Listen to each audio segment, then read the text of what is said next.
Who finds a bag of blue powder and just decides to snort it? Yeah, Like what's that about?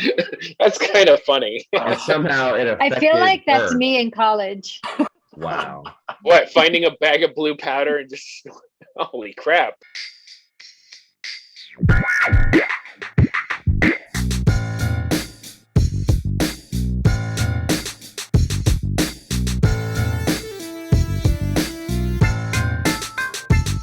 Welcome everybody again. I'm your host Chris, and with me today I have a wonderful set of co-hosts. Salty as fuck here. We have fourth place in the Thanos Invitational. I don't know how that happened. It's Brooksy. How you doing, Brooksy? Great. Still salty that I left LeBron James on my bench. Oh, why would you do something like that? That doesn't sound like a really good play. That might get you to lose to a newbie or something. I don't know. Yep. wow. Yep. The only person madder than me is Keith right now. And the next salty person down, all the way at the bottom of the list, seventh place, Keith. How you doing, Keith? I will survive. I will. Seventh or eighth? I think he was eighth. I think I'm eighth. Yeah, he's Eighth place? Oh, Look, man. once I wasn't first, I didn't really care about anything else. That's really just it. If you could see, I didn't make a move or anything after. No, I saw you were just letting it all go. Let it all go. If you're not first, you're last. It just is what it is.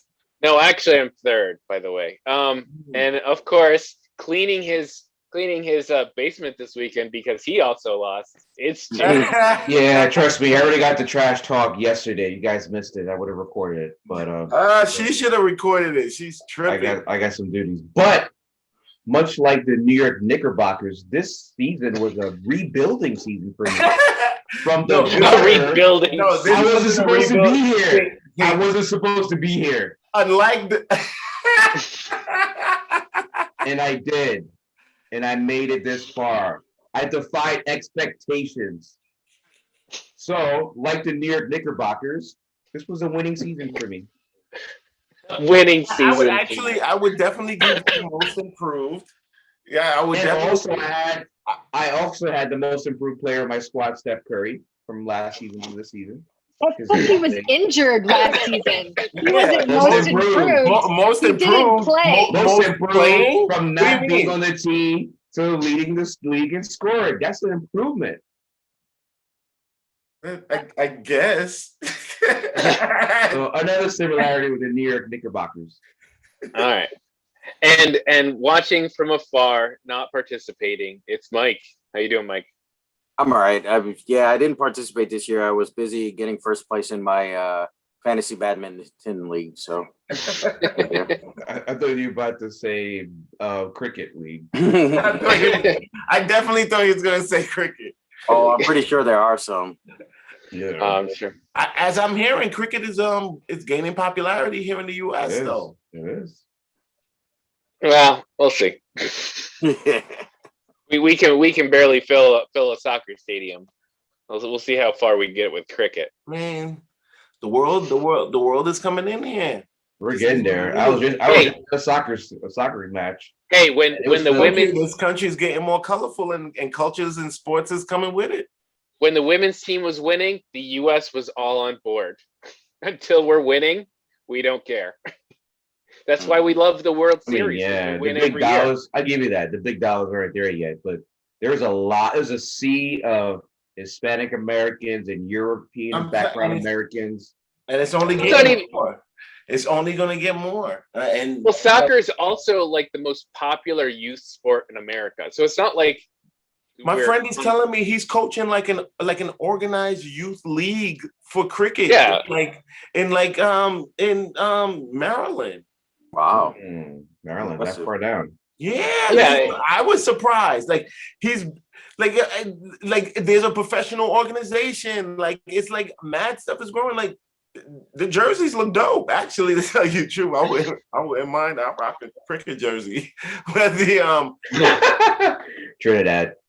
But definitely Trinidad.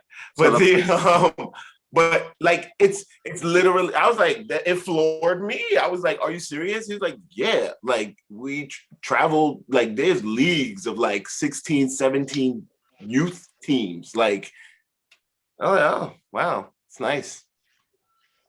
Yeah, youth sports is interesting, but America has to think of things beyond youth participation. We need to get more stuff, more professional, big stuff here, in that kind of capacity. All right, Brazil. we're gonna move forward. Hand of God. All right, we're gonna move forward, and we are going to talk about the next iteration, the next battle in the content wars, as AT&T and Discover are merging a $4.3 billion. Hold on, Discovery, not Discover credit card. Discovery. I know. I'm like, what? That's a huge Discovery. That's huge. What's huge. Disney Discovery. That's like, we need to team up too. And so, who here saw this news first? James, why don't you tell us about it? I pretty much saw it when it was out. Yeah, so I don't know about first. Because unfortunately, I happen to be linked in the industry for various reasons. What shocked me, though, although I kind of heard some inklings of this stuff, I didn't want to announce it until I saw it on the news, was that if you guys remember, AT&T went through a couple years ago the antitrust issues to be able to buy out Time Warner at the time, and eventually Warner. Mm-hmm. So they went through all this stuff. And now, within 2 years, with the pandemic boosting online streaming content, and they're like, you know what? Yeah, this is just not for us. We're going to stick to broadband. We're still going to maintain ownership of it, a percentage of it, but we're going to give it off to this partnership here with Discovery Network, which has already got its own version of Disney Plus, the Discovery streaming, which is probably more suited to handle HBO Max. No one knows what to do with Warner Brothers. No one knows what to do with DC. But I think the fact that AT&T didn't last, more than 2 years with this partnership, to me, that was kind of shocking. It was costing them more money than they were making. Well, with the theater going down, the content they needed to get into the streaming content game faster. They did. And, HBO Max stumbled. We all remember when they first came out, they had network issues. It wasn't quite there. But once they started hitting their stride, HBO Max was up in the top 3 with Netflix and Disney Plus. No. Top 4. Amazon. I forgot Amazon and Hulu. Yeah. I believe they're like fifth. Top 5. I forgot Hulu and Amazon. I take it back. Sorry. Yeah, because they're in the top numbers. 10. How about that? Yeah. They're like where Keith is in our tournament. They know. Top 10 out of 8. Yes, go ahead. This is your anomaly of years to go ahead and gloat. Go ahead. Go ahead, man. That's like when Amazon won the Oscars. I applaud it. So, applaud it. just so you know, Mike, I can't see you in my screen. So if you want to talk, you're going to have to just talk. Okay. Okay. Okay, I thought you had more to say. Now moving on. Well, it's pretty big news because that pretty much leaves. We also saw a quick little pop up that Amazon's talking about trying to acquire MGM. Yeah, which would only leave Lionsgate, Sony, and Paramount as the kind of the big players that have yet to merge with somebody. Yeah. I mean, Sony is its own thing. It's kind of its own big player because it's got multiple revenue streams. But we have Lionsgate and Paramount are still pretty big names with deeper catalogs. Yeah, so they got powerful IPs.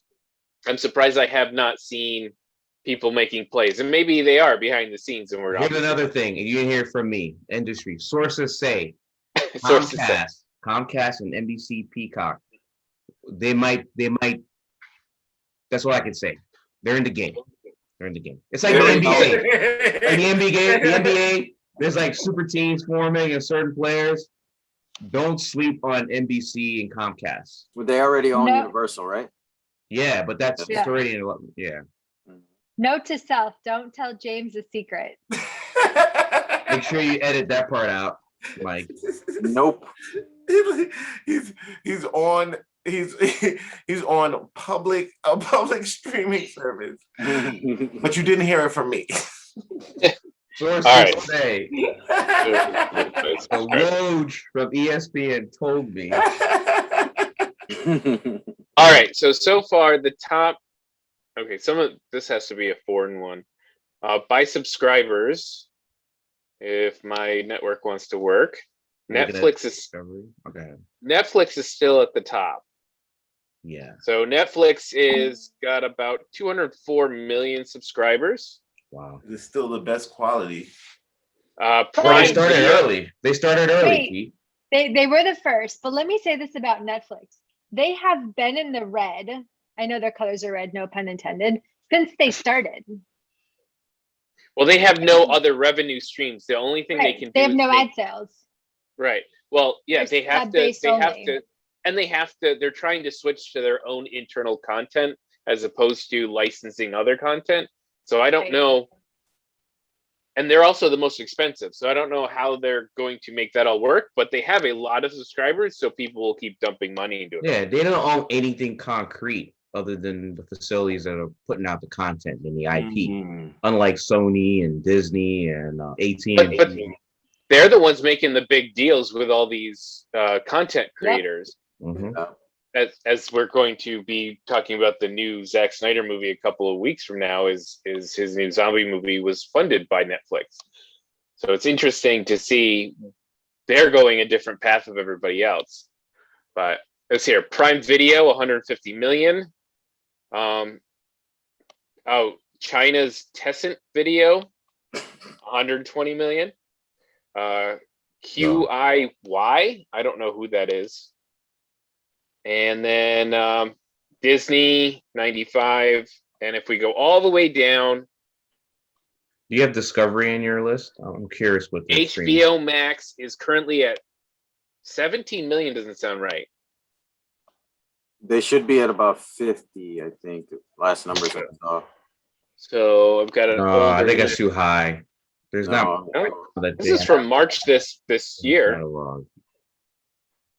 Well, part of it is subscribers versus people who are HBO subscribers on cable who have access to HBO Max. Yeah. So they kind of have that double stream where they can say they have 50 million people, but subscribers to HBO Max is a lot smaller than people who have Yeah. access to So HBO Max. if I'm paying for my Verizon premium cable subscription, that includes all of the HBO channels West and East Coast. I'm grouped already in that HBO Max.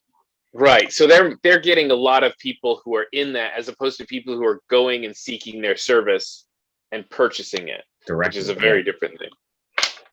So anyway, we're just going to keep an eye on this because it's really interesting, and we'll see if as people rush to go to the theaters as they open up here,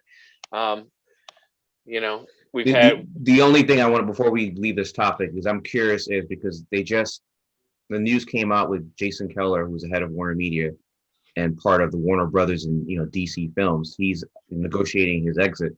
What's going to happen now with all of the DC movies that we've been talking about? Added Infinite. Like, what's going to happen? Are they going to still keep that whatever's on the dock and then revamp? Are we still going to get Flash? Infinite Crisis. Throw them in the trash. Yeah, I mean, listen, I'm where I stand. But are they going to pivot now? With well, I think they're probably going to get an influx of cash through this, and they're going to try to release a whole bunch of new stuff. My question is, are they going to have two separate package services? Because HBO is a prime thing by itself compared to everything else. Or are they just going to take all of this new Discovery content, throw it on HBO Max? Discovery is like HGTV and all the cooking shows but those have a solid audience. Naked and Afraid. And welcome to the new world. I'm telling y'all where we're going back to subscription packages. This is right en route. This is right en route. Mm-hmm. Here we are back at the beginning. Oh, by the way, they got CNN too, which is on this is what I'm saying. Like, and then on the news, they're gonna just form like mega channels, and packages, and you're just buying packages again. It's just like Hulu, Disney Plus, and whichever one contained all the regular channels with it. That would be Hulu Live. Thank you. Live-ish. Terrible. Hulu Live. It's terrible. Bad. Well, I don't know. Unfortunately, we have no crystal ball here, so we'll have to see where it ends up, and if I have to buy another streaming service, or if maybe two that I watch will combine and I can pay less. That's all I care about. Voltron streaming service. Voltron into one giant streaming service. Hey, Apple tried to do it. Apple tried to do it early, and after they had taken over the music biz, the TV was like, sorry guys. I'm just waiting for that Microsoft Windows streaming services. Every time you turn it on, just blue screens, and you never get to watch it. Please upgrade. All So when's? I'm just waiting for the package that has HBO Plus, Showtime Plus, and Max Plus. Yeah. That's called cable again. Yeah. 150 This is bucks exactly where we're headed. We're about to have cable. And all we wanted was to be able to pause and restart shows whenever we wanted, but we had to fast forward through commercials. go through all of this all over again to get there. All right, so why don't we take a break, and when we come back, we are going to start one of our two reviews. We're talking Jupiter's Legacy and Those Who Wish Me Dead today. We'll be right back in a minute. All right, welcome back, everybody. We're here to do our review of Those Who Wish Me Dead. It's the 2021 action thriller starring Angelina Jolie. So it goes something like this. Before we get started, does anyone want to get out? You've heard of this. You've seen this, right? You know what that is. It is unavoidable. It is your destiny. Is this not why you are here? Do or do not. There is no try. Knock that shit off. A teenage murder witness finds himself pursued by twin assassins in the Montana wilderness, with a survival expert tasked with protecting him, and a forest fire threatening to consume them all. This was released simultaneously on HBO Max and in theaters. I did not look up how much it made in the theaters. I think nothing made beyond $2 million in the theaters this week, but I'll check that out in a minute. So I'm going to start with Keith. I'm going to give you the first voice on this movie. What did you think of Those Who Wish Me Dead? I was very. I thought it was going to be cornier. Mm-hmm. I'll start with this. I start with this. I thought it was going to be cornier, so maybe this is why the movie was more entertaining to me. But like, it started out solid. And like it pretty much kept it up. And the storyline, like it like immediately jumped into overdrive, but it was a storyline that you could kind of like see coming a little bit, but that's perfectly fine. Like, it was definitely very much a trope, but but I like the elements of it that were the different actors and this different piece of storyline. I thought it was quite foul how that little kid, I know it's a fictional character, but like the trauma that little kid will have to be in therapy for the rest of his life. Can we say that kid was really good, by the way? He was really good. Yeah. The actor's name was is good acting. Finn Little. Finn Little was killing it. Like everything he did. Like when okay, spoilers, everybody. We're gonna do spoilers. We're gonna suggest I'm still gonna watch it, but go ahead. We're suggesting everybody goes watch it. It's a good movie. That's our quick non-spoiler review. The spoiler review is Finn Little watched his father get shot in the head and sat there, and that kid, that acting kid, like I felt him like holding on for dear life and trying not to scream, like right. Yo, like he did a great job of projecting We don't know if that actor was in anything else before this movie or no. Yeah, he's been in some other things, but I'd never heard of him before this. Okay, all right. Another thing this movie did really well was there's a trope in action movies and in all movies where you get an actor to play a certain type of character. And once you see that actor, you have an expectation for the character, right?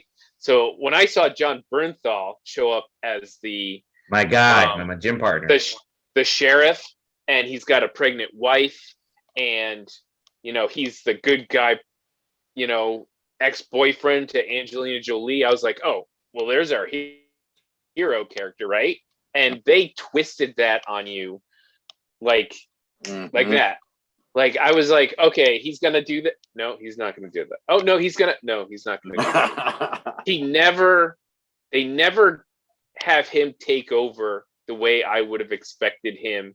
Right. You figured he was gonna save the day. And they didn't let him work out. No, it didn't work out that way. It did not work out very well. Can I say though? Yeah, go ahead. So for me, when it comes to the acting in this movie, it wasn't Angelina Jolie that did this for me. The kid, John Barenthal, and the woman who played his wife. I'm sorry, I don't know her name, but the three of them were fantastic in this movie. And just the way the characters were written out. Like, I didn't even care too much for Angelina's character and her history or whatever trauma happened to her. She was the lead. I know, right? The trauma wasn't that interesting, but her character was fine. I really liked her. It was fine, but yeah, Angelina is a solid actress, and she played all of the parts well. Yeah, but her character got the shit beat out of her, and she did an awesome job in that part of her character. I mean, it was almost to the level of unbelievable though. Like, Angelina Jolie must weigh 110 pounds. I know, and then she's like like she was getting socked. Like, yeah, she. But I think though, like, she played a tough chick though. I definitely did not have any problems with. But you were right, Mike. Like, she's not like. And she didn't like her character didn't draw me into her so much. Like, yeah, I think part of that is the story didn't like it wanted to tell you this kind of little backstory of her being why she's afraid of the fire, but it didn't feel like that really affected too much of the story. I know it was supposed to, and you're supposed to feel the fear at times, but it didn't feel like it really affected too much of it. She did everything she had to, no matter what her past was. I think it was supposed to actually paint the picture of her having like a bit of like now like a savior complex, like, or like the building of a like I'm gonna never let that happen again. Kind of like, if I'm gonna seize the moment, I'm not gonna let I'm not gonna let my own personal fear. Like, it just to me painted all of that behind the picture without having to build that into her character. Yeah, there wasn't a lot of time spent where the characters didn't do something they needed to do. Like, there wasn't a lot of no, I can't help you because I'm not worthy because I screwed up. There was none of that out of the characters. The characters all stepped up the moment anything happened. And I kind of liked that. I mean, there was some action. Normally, if you want to take time. So I have one issue with this. Well, I just Sorry, go ahead, Chris. Yeah, go ahead, Mike. No, I was just gonna say that it just felt like normally in a movie you'll have that the refusal to call to action where you take the 5 minutes and the character runs off, but then they come back, and they never had that here. Yeah. I mean, you guys are hitting me with character traits and acting. What about the cinematography and the actual action sequences? Because the trailer just doesn't give me any of that character plot. It just gives me, the action sequences, the forest fires. That's what I see in the trailer. We should probably mention the two antagonists played by. So it's Nicholas Hoult and Aiden. Is that Aiden Gillen? Is the other guy? Yeah. So Nicholas is Beast in the new X-Men. In the I Days of Future Past, and He was in Warm Bodies as a zombie. Yeah, I remember him. He's like a Okay, demure type of guy. Yeah, and the other guy played Littlefinger on Game of Thrones. Oh, that dude. Yeah, that dude. He was good. He was really good. He was good. He's a good actor, yeah. And yeah, so they were he was kind of scary actually throughout it. His calm and his, that's what I like. I like that villain that's he's evil back there, but he's not saying much to you. It gives you like that threat. Like, okay, this guy's not to be fucked with. Yeah. Right. So they were assassins, I'm assuming. Yeah, they never really said where they were for, who they worked for, except when Tyler Perry showed up. Tyler Perry showed up out of nowhere, and they were like, you got to get this done. So yeah, the basic storyline is that the kid's father either testified or had some sort of he was an accountant. Accountant, and he found what he said was he found something that people were trying to hide, and he forensic accountant. Yep, he's a forensic accountant, right? And he and some things that they were trying to hide, and some bitcoins. Bitcoin. Dogecoin. Yeah. So basically, the father figures out that somebody's coming to kill him, and he takes his son to hide in the Montana mountains with friends of his, but they get cut off before they get there. The father gets assassinated. The kid makes it out, runs into Angelina Jolie, and you're kind of off to the races from that point. Well, Barenthal's his uncle. It's his so the kid's mom died years ago or something. Mm-hmm. Barenthal's the brother of interesting the mom. twist. Yeah. Twist. Well, that's where he was supposed to go, but he never gets there. Mm-hmm. Yeah. That's interesting. So the interesting part shot up in front of him. Mm-hmm. Oh yeah, it's pretty brutal. They don't have so much therapy and trauma. They don't hold back on the assassination parts. They the house. They blow up a house. They shoot the guy in the face. They run the one woman off the road. They just headshot the one woman in her truck. Yeah, as she pulled up to ask them if they needed any help. Yeah, they're not leaving any witnesses. Yeah.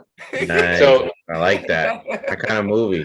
Yeah. See, doesn't that teach you kids? Don't be good Samaritans. Yeah. Business. Yeah, just keep going. No, and the John Bernthal character has the kid's supposed to go there. So they go to John Bernthal's house where his pregnant wife is. And that's Medina Senghor. Okay. And she becomes a badass. Like you're like, oh no, what are they gonna do this poor pregnant runs woman? the survival school. Yeah. And she friggin' kicks ass, and she ends up, like, spoiler, she ends up killing one of the assassins. And she was great. By the way, when she called Barenthal on the phone, mm-hmm. and she was talking to him, gave him the code word, I had no clue. Like, I don't know how the bad guy dude Aiden figured out that was a code word, because I was like, she was just like, oh, should I cook or whatever? He knows she's a survivalist. Yeah. Yeah, and so the whole action with the forest fire, with the assassins, I think it all worked. Like, yeah, well, you knew we had. That's what the trailer has been marketing. That's all I know right now is the trailer. I'm listening to you guys, and I'm waiting for you guys to talk about this forest fire and how epic it was. But we had to have the fire, right? They're all like, because Angelina is a firefighter. A firefighter, right? Because it's in the damn trailers. Exactly. Well, I mean, in the late 90s, early 2000s, there was a lot of natural disaster movies with a thriller kicked into it, where someone had to chase a robbery suspect, or they were trying to steal this or get killed here. So this is kind of a kick back to those movies, and I think it did it. By the way, who directed this? I mean, not right now. Directed by Taylor Sheridan. I'm looking it up. Taylor Sheridan directed Wind River, Kevin Costner in Yellowstone, Sicario. Yellowstone. He's a writer. The first writer Sicario or the second? Oh no, he's a writer for all of these. He's a writer for Sicario. Oh wow. Writer for Wind River. So he's got big writing credits. Yeah, So the he's first Sakara is very good, very well written. Yeah, that was a good one. I haven't seen the second one yet. So yes. Don't bother, So don't bother. his directing is just that Yellowstone series and Wind River. mm. So he's new to the directing front, but he's got some solid writing credits. It looks to like him. this movie was packaged pretty well from what I'm hearing from you. I was surprised. I like Keith said, I wasn't expecting very much, you know, and I was like, wow, is this the best movie I've seen this year? Now, what does that say about this Wow, year? that good? Oh, I gotta hear y'all rating. No, when I say it was very riveting, like I didn't expect it to be as really like it. Like, there was a decent to very good acting in it, and it was a decent enough storyline, and I can't really punch too many holes in this. Like it was And I think a lot of that comes down to the kid. You felt for the kid every step of the way. Yep. And the kid and the assassins. Mm-hmm. Like, Oh yeah, because like those were the two pressure points in the whole along the storyline. But if you think about it, there really wasn't a lot. There really wasn't a whole lot of action. No. There wasn't a lot of action. Yeah, the bits and pieces that were in that were very riveting. It was more, yeah. So I would call this not really an action movie, more suspense, like almost a thriller. It's Thriller, generally suspense, a thriller, thriller, yeah. Yeah. Because And it was good. It was right up my alley. I guess. Yeah. But the action scenes that are in there, like the assassination, Their quality. Their quality. Angelina fighting, yeah, it was all good. It wasn't overdone. It wasn't a huge amount of it. It was quality in the right spots. Look for at that. the story. HBO Max is delivering as he's walking out the door. And nobody felt like they were punching above their weight. Like you didn't feel like somebody was like the kid wasn't a ninja or anything like that. It didn't feel like anything like that. Yeah, what everybody did was level roll Taekwondo within what you artist. feel like their capability was. Like yeah, absolutely. So yeah, even Angelina's character felt grounded in the world that they created. So all Should right, we go to grades? yeah, let's go to grades. I hear the grades. Keith, what do you grade Those Who Wish Me Dead? yeah, I have no problems with him. I'm giving it a solid, like an A-. Wow. All right, Mike, how do you grade? It's going to be a B+ for me. A couple things annoyed me, but they're not things I need to mention here. So All right. they're more technical details in the movie, but they're not solid acting, solid story. Overall good execution. So B+. Mm-hmm. Yeah, I think I'm gonna go A- too because I wanted more out of Angelina Jolie's character's backstory or whatever, but I liked what they did. I liked the slight twists in the storylines that I expected. Didn't expect. Family. We need to. And we all watched it. My whole family watched it. There was a lot. I don't know if you care, James. Just so everybody knows, there was a lot of swearing. Like a lot of swearing. The kid. Insert meme right here, Mike. The kid. I don't. If you're watching, some people care, but just so you know. But yeah, and I think the kid was the star of the show. I think the kid really pulled it off for me. Yeah, he did everything. He's got a bright future. He's got a good future. Yeah, yeah, absolutely. He's kind of Dakota Fanning-ish. Yeah, he was pulling that off. Well, overall, great cast, great movie. Everybody, go watch it. Tell us what you think. And when we come back, we're going to talk about something that did not get an A- for me: Jupiter's Legacy. For me, in a few. Stay tuned. All right, welcome back, everybody. Here we are here to talk about Jupiter's Legacy, the 2021 Netflix original series, superhero genre. Before we get started, does anyone want to get out? You've heard of this. You've seen this, right? You know what that is. It is unavoidable. It is your destiny. Is this not why you are here? Do or do not. There is no try. Knock that shit off. The first generation of superheroes has kept the world safe for nearly a century.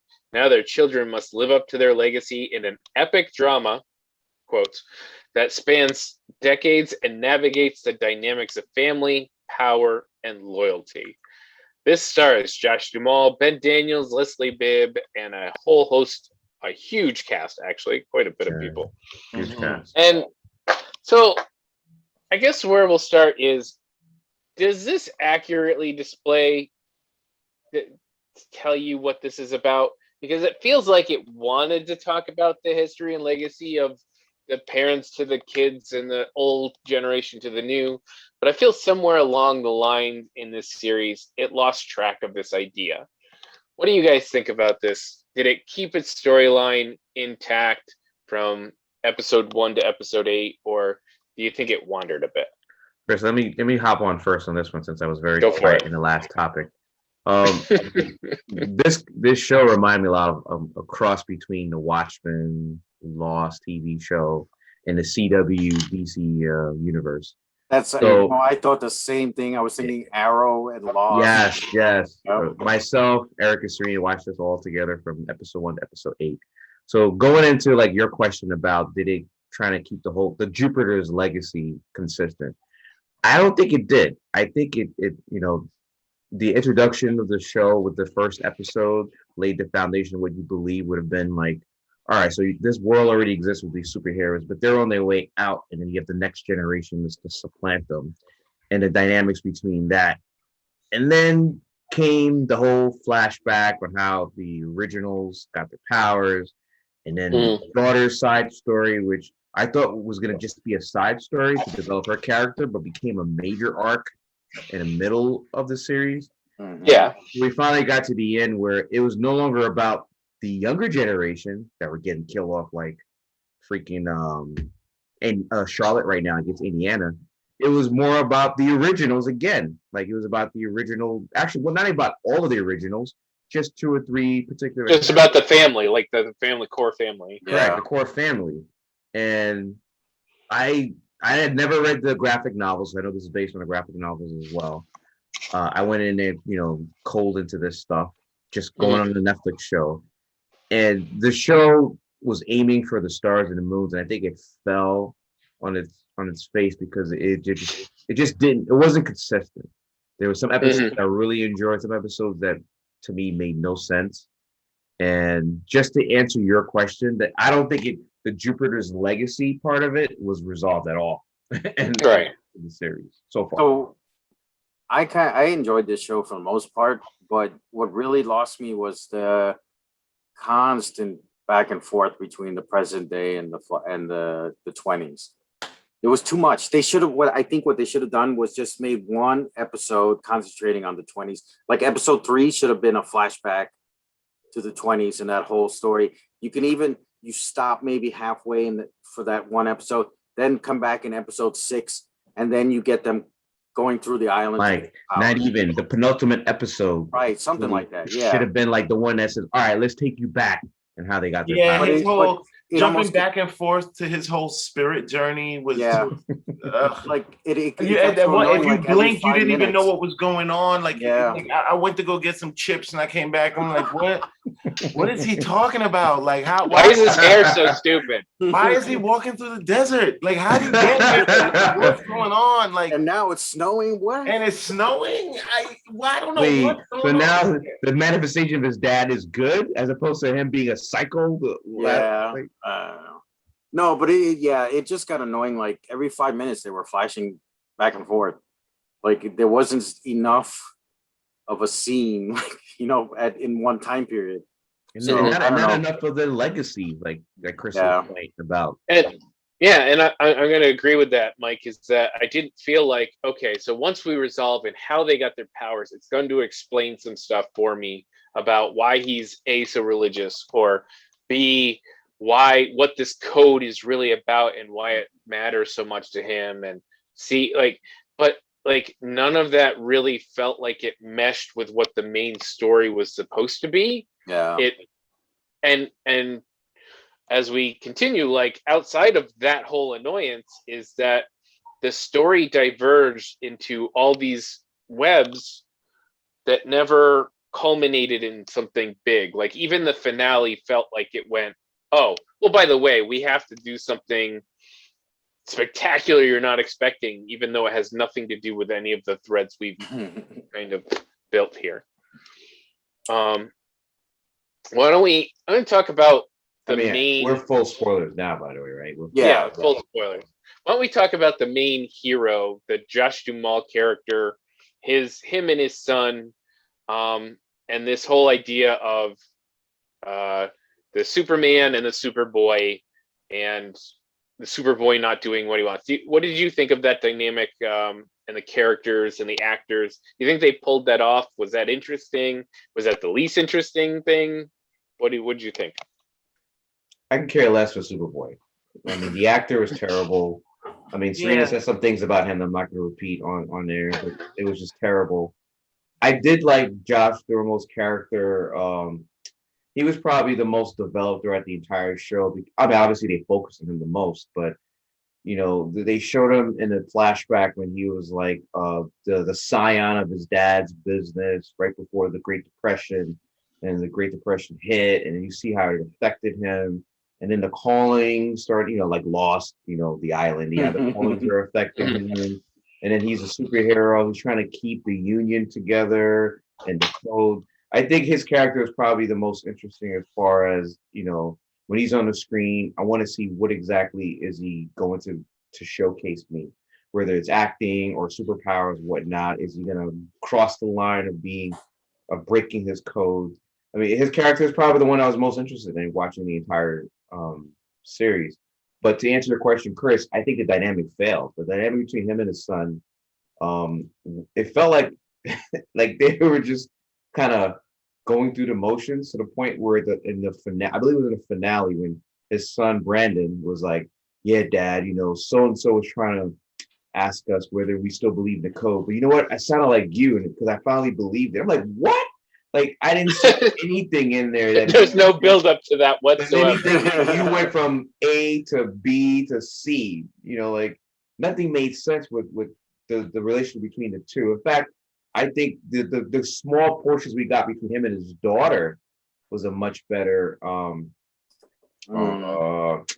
relationship on the screen. They didn't go that beyond that one episode, but when the two of them seemed to be more interesting, which the show didn't really get into. It gave us that one episode, and then that was it. And it was back to him and his wife, and him and Brandon, him and his brother. It was him and a bunch of other folks, you know, that didn't land for me. Yeah, what was supposed to be the central thesis of the show, they kept pushing off. Why don't you go farm the land, son? That'll make you feel better. Like, it wasn't just him though. It's all of the originals and their kids, because there were a lot of other kids that they threw on the screen. Oh, he's related to so and so, but what does that mean? Like, how are they? Right, it didn't go anywhere.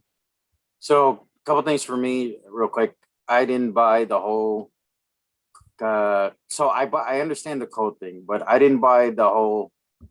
The dude was about to die with the Black Star clone, and he got so upset for all these episodes because his son saved his life. I would have been like, "Good job, son. Good job." You know, like you saved me and your mom. You know, good job.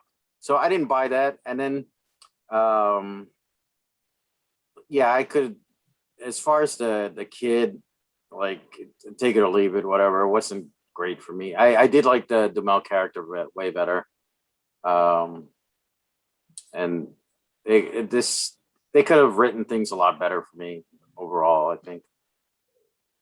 Yeah, Keith, what did you think of the daughter? Like, they spent a lot of time, like maybe episode 3, 4, and 5, almost entirely it felt on the daughter. Like, she was this outcast. She was the one pushing back on her brother. She was pushing back on the family. Like, I felt like she was a big part, and I really liked the actress, and I thought they were going somewhere with it. Do you think they got anywhere with that character? Or do you think that to me was like I actually felt like how she was. There was a lot of build up for nothing. Like, there was much ado about nothing for like what they did with her character. Like they spent episodes like building or pulling out, like giving us a window into these layers of where she's at, and like what her frame of thought is, and like what might have brought, and then like none of that comes into play. Then she's just the girlfriend to the villain. Yeah, like I even thought like she would have had a bigger part to play in being like against them or like something or like. So you was just pretty much vapid on either side, huh? Okay. Yeah, I think it would have been much more interesting if what they did with the uncle, the whole uncle thing, if you found out like the daughter and the uncle had decided to break away together. Like something like that, where it gives her some choice in the matter rather than she starts dating this guy that her father hates or is the villain's son or something like that. And so all of a sudden she's doing crime because she's dating this bad guy. Like it just felt like they just made her lost soul and never gave her anything more than the drugged out, She was just vapid. That's it. Yeah, I mean, who finds a bag of blue powder and just decides to snort it? Yeah, like what's that about? That's kind of funny. And somehow it affected I feel like that's her. me in college. Wow. What, finding a bag of blue powder and just holy crap. wow. There's some stories there that I we needed haven't to heard. hang out. I needed to hang out with Brooks in college. There you go. So I gotta head out, guys. But can I quickly just one note, and then I'll give you my grade. Yeah. And then, so for me in this season, my favorite character was Black Star. Ah. He was kind of funny. Yeah, he was great. He was tough and smart and well-written character. I liked him. So overall, I think I'm just gonna give it like a C. I'm teetering between C and C minus for this season. So maybe on a rewatch it'll improve, but on a first watch, that's what I give it. So. All right. All right, Mike. Thanks, Mike. We'll Yep. see you later. All right, guys. All right. So I guess the last thing we should talk about is we'll go where Mike went is villain. So we have number one star who is supposed to be the face of villains. Then you have a couple of people on the streets who are just kind of bad guys shooting. Then you have the crew there with the van, the kid who can teleport. The heist kids, yeah. Like the heist group. Like, did you feel like they did anything good with the villain characters that they give, or do you think they tried to just make the fight in the family the antagonist of the series? What did you guys think of that? I think they were trying to throw a lot. Again, I have no knowledge of the graphic novel, but they were trying to introduce and world build with all these different villains groups. Like you mentioned, there was the kids who, I don't know if they were like descendants of people with the original powers or they just had powers somehow.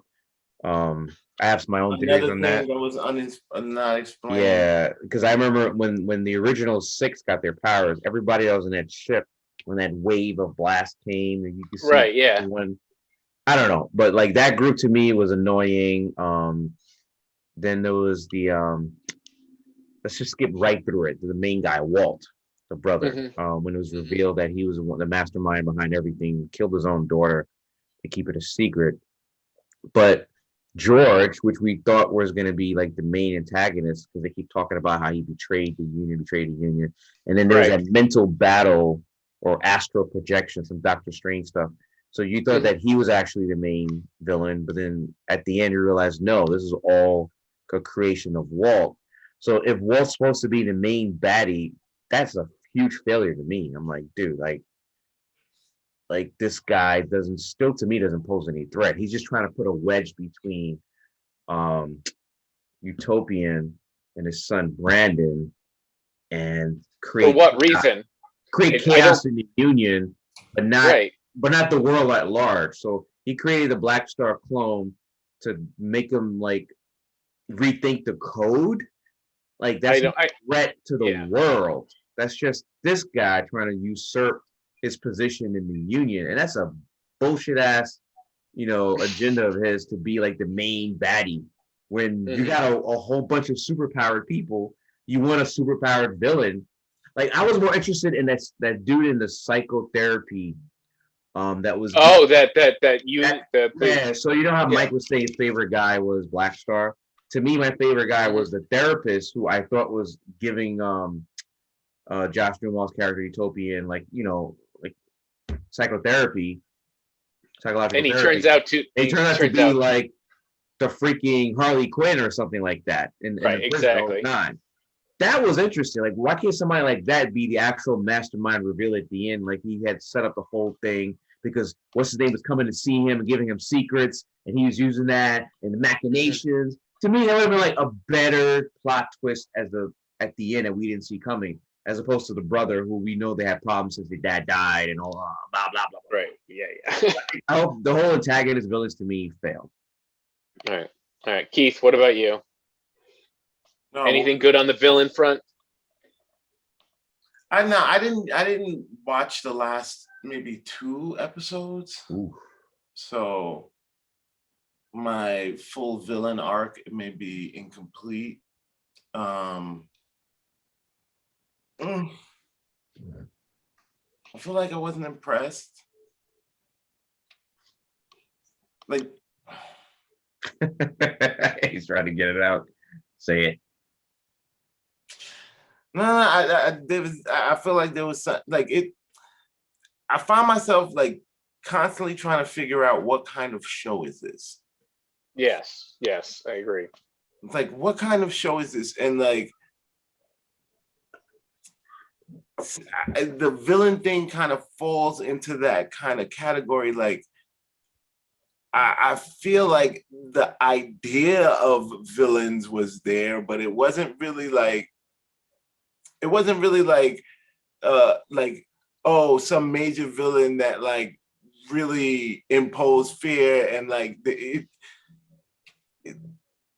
everybody felt like beatable, and or at least like that they encountered quote unquote the shops robbers and Right, exactly. Like I just didn't I didn't think that there was a degree of villain to the level of superhero. Right. Yeah.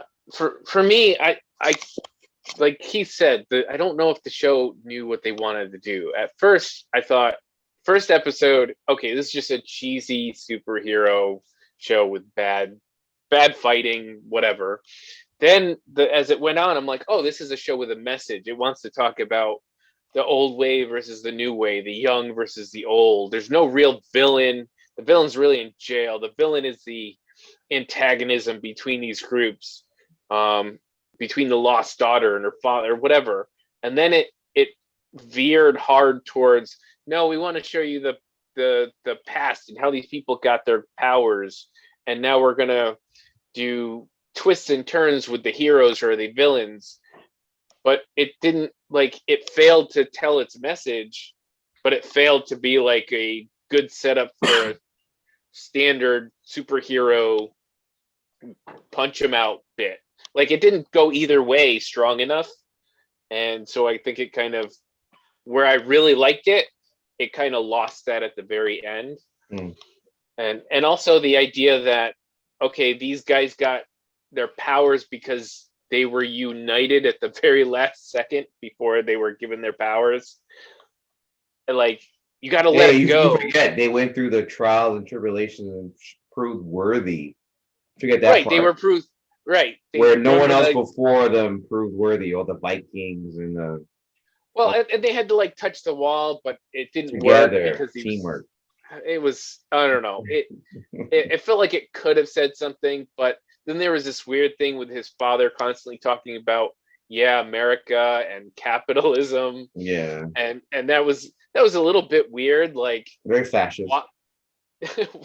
Why is his father like, well, just after they get their powers, he's like, well, you remember they're in that diner in the 30s, right? Yeah. And you hear the guy in the radio and he goes, who are these masked people? Thank God they're Americans. And I'm like, that's a really weird, like, just a weird inclusion. And then also superhero shows, when you're going to have heroes who are alive during World War II and shit still goes down the exact same way, it doesn't look good for any hero.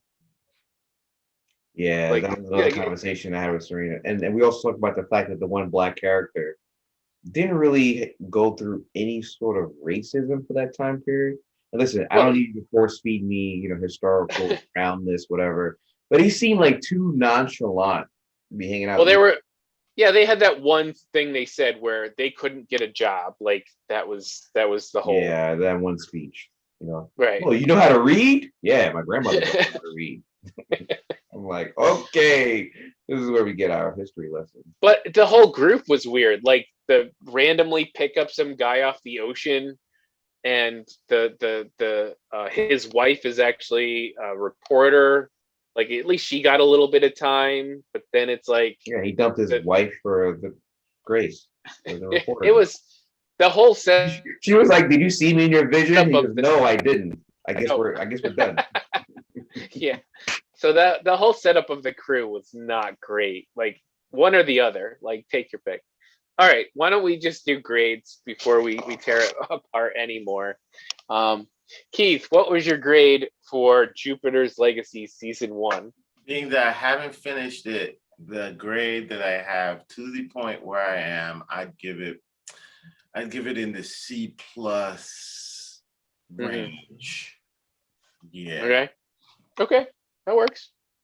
James, Jupiter's Legacy. Funny because I'm gonna give it the same grade. I've seen the last 2 episodes. I'm still Okay, gonna give so it I a still C feel plus. vindicated. Okay. C plus. Okay. C plus. All right, I'm going with C minus because I think it really the last 2 episodes, which I think had to go big and pull all of these strings together, actually just created more strings and didn't actually finish off the storylines that I liked and enjoyed. I agree. So, and like Brooksy, who hasn't said anything here, but the reason is because she fell asleep during the first episode. So I guess that's an F, right, Brooks? F. I was gonna say a D for doo-doo, but I agreed with her. Like, if I had to judge it based on the first episode, I'd definitely give it a D. A D for doo-doo. Yeah. That first episode made CW look like I was watching freaking The Avengers. I don't know what movie that was. I mean, what show? I'm watching this show. I'm like, wait, are they doing this on purpose? Are they purposely texturized? Thunder Force again? Thunder Force? Because you know Thunder how, Force. Okay, I thought they were doing like a what's that vampire show? Twilight. And, The originals. No. True Blood. True Blood. So I thought that they were doing this True Blood kind of hokey kind of superhero kind of thing. Like, okay, like it took me a couple episodes of True Blood to dig and realize what they were doing and that it was intentional. And I'm like, okay, so maybe this is because like these fight scenes just can't be this bad on purpose. Like it's they were. They make this bad. I'm telling you, like, I'm looking at CW. Like they have to be purposely doing this. And yeah, so go ahead. Yeah, no. That's it.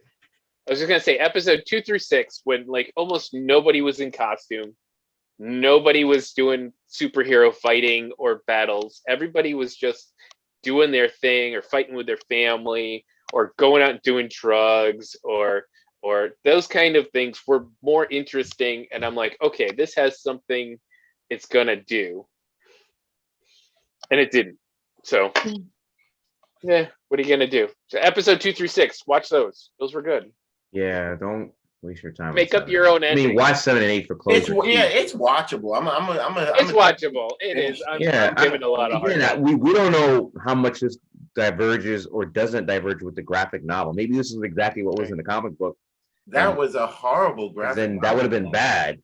Or maybe the director and the show writer decided they wanted to make it a little more campy.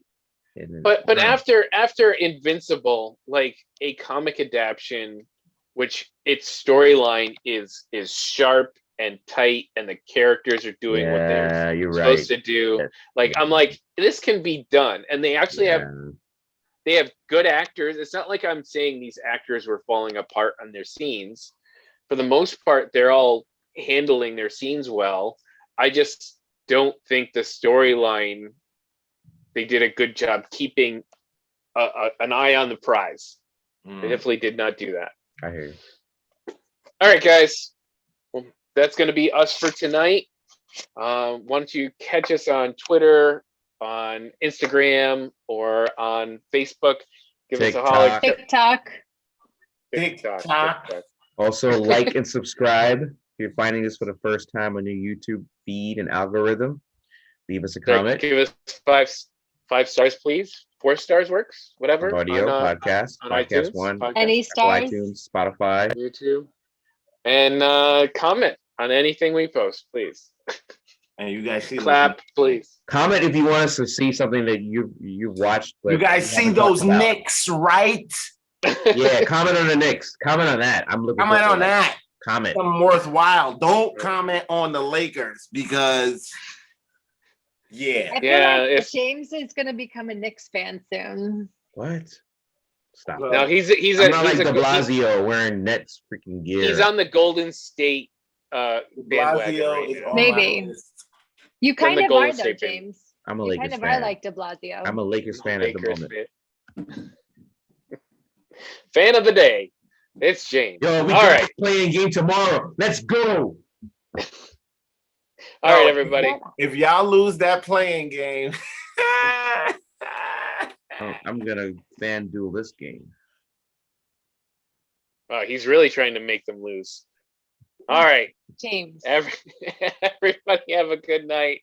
Root for your favorite team or Good night, root everyone. against your not favorite team. Peace. See you later. Peace.